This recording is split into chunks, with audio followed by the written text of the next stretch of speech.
What's up, guys? Mason the Brock Henderson here, and this is Arrow Season 6, Episode 15, Doppelganger. So, yeah, more stuff with Diaz and all of that. Roy Harper returns, which is pretty much kind of the main focus of this one.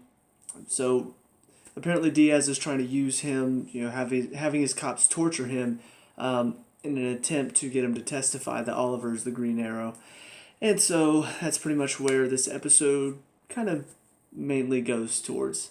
We have the team trying to get Roy out of Diaz's hands. We got Laurel showing up, and she's claiming that she's Laurel Lance. I finally realized what the whole shocking I'm Laurel Lance, why that was such a big ooh moment, because she's actually saying to everyone that she's Laurel Lance, which means that now everybody thought that Laurel Lance is dead, and now she's alive, and it's like, oh my gosh, it's crazy. Problem is, they treated it like this huge big deal that she's like, I'm Laurel Lance, but she was talking to some random trucker. If she had gone to the police station, walked in all beaten up, who are you? And she's like, I'm Laurel Lance. That would have been an oh my gosh moment. She just announced it to the cops. She was talking to some random guy, so that's not an oh my gosh moment until you realize in this episode, oh, that's why it's a big deal, because she's announcing it to the entire city. So it's still an extremely dumb moment. But they're doing that little back and forth thing again with her where it's like, oh, can she be changed? Can she not be changed? Quentin thinks she can, but then Dinah doesn't think so. And so she reveals where Roy is staying, and they're like, okay, well, we'll trust you. I don't know why you tell us that, but sure, we'll trust you. And then they get Roy back, and then Diaz texts her and says, good work. So clearly she's still working for him because this show just loves to pull that little, oh, gotcha, you thought she was a good guy, but then she's not. Ooh, you got fooled. Oh, pranked, bro. And it's so old and been done. How many times do we have to do this little merry-go-round of, oh, can we trust him? Can we not trust him? I think we can't trust him. No, we can't trust him. Oh, you know what? She helped out with Roy, so we can't trust. Oh, never mind. She got a text message from Diaz. We can't trust her. It's not clever. It's not. You're just pretty much going, oh, you can or can't trust them. You can, but now you can't. But then you can, but now you can't. I hate it when shows do this. Because it's pretty much just a lazy way of trying to throw a plot twist in there. I can't remember what other show did this.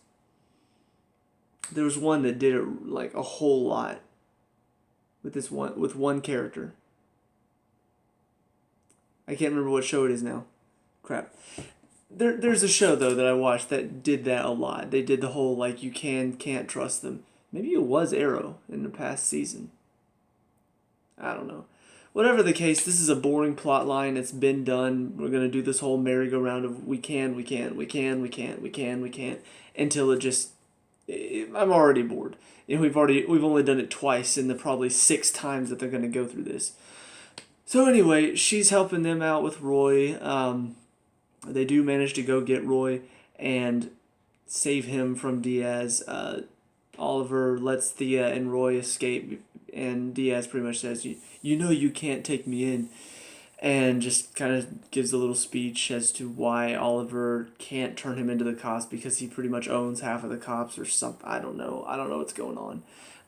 But pretty much, most of this episode is just showing Diaz and showing that he has a plan to take over the city. He has the cops on his payroll.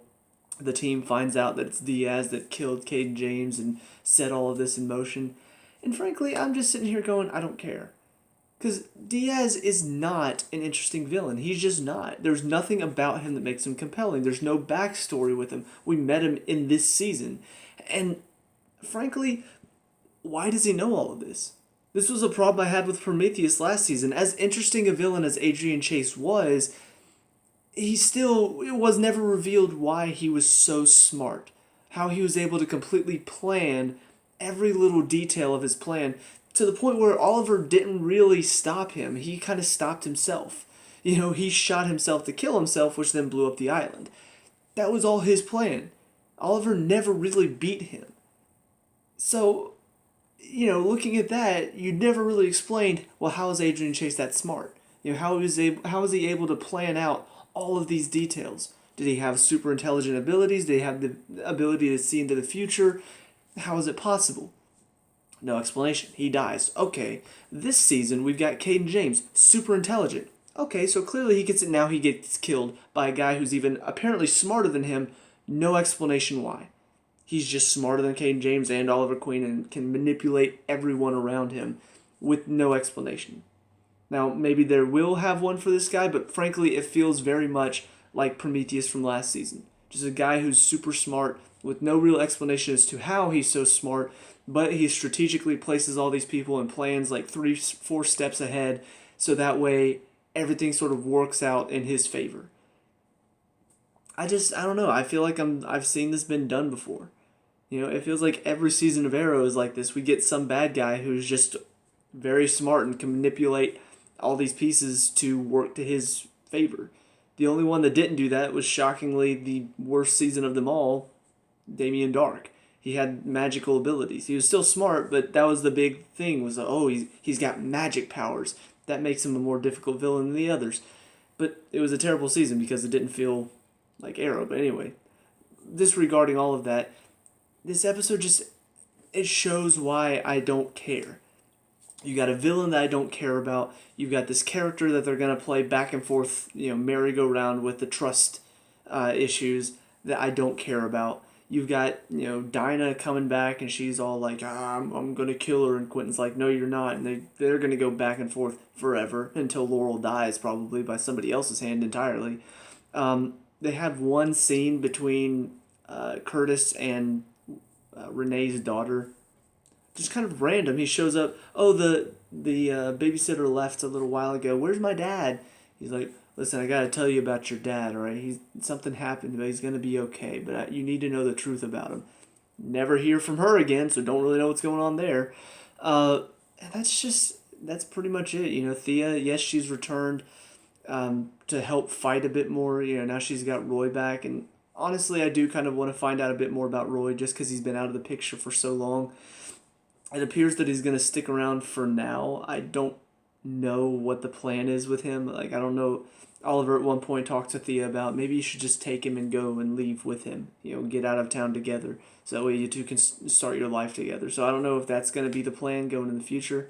But then there's this random woman at the end of this entire episode. All of a sudden this random woman pops up, pulls off her hood. She's like, I found the heir to Ra's al Ghul. And yeah, I don't know.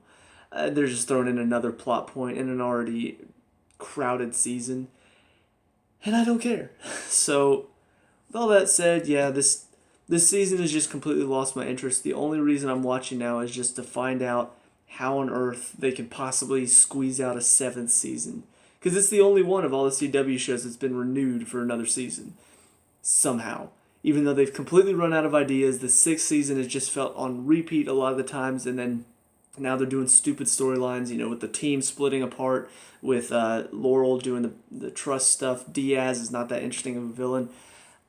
I feel like maybe they jumped the gun and renewing it for 2 seasons instead of just 1, but whatever the case, I'll watch to see if this season does get interesting at all, if anything good comes out of it, but for right now, I just really have no interest at all. So that's what I think. Let me know what you guys think down in the comment section below. What were your thoughts on this episode? Let me know. We can talk about it and discuss all that good stuff. Leave a like and subscribe for future Arrow reviews, and I'll see you guys in the next one. Peace out.